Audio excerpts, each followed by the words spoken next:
நீண்ட நாட்களாக நீ எதிர்பார்த்து காத்திருந்த பணம் உன் கையில் வந்து சேரும். உன் வீட்டின் பணப்பெட்டி நிரம்பி வழியும். என்னிடம் கண்ணீர் விட்டு சொல்லிவிட்டாய். உனக்கானது உன்னை வந்து சேரும் குழந்தையே. மகிழ்ச்சியோடு இரு. ஆகாயமே இடிந்து உன் தலை மீது விழும்படியாக ஏதாவது பெரிய தீமை வந்தாலும் அப்போது என்னை உன் நினைவில் கொள். நீ கடக்கும் பாதை எப்படிப்பட்டதாயிருக்கும் என்று நீ யோசிக்காதே. அது நான் காண்பிக்கின்ற பாதை.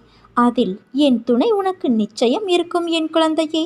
உன்னை பாதுகாப்பதற்கே நான் இருக்கின்றேன். உன் உற்றார் உறவினர் நண்பர்களே உனக்கு துரோகம் இழைக்கிறார்களே என்று வருந்தாதே. அதை எப்படி எதிர்கொள்வது என்று நிதானமாக யோசித்து அறிந்து கொள்.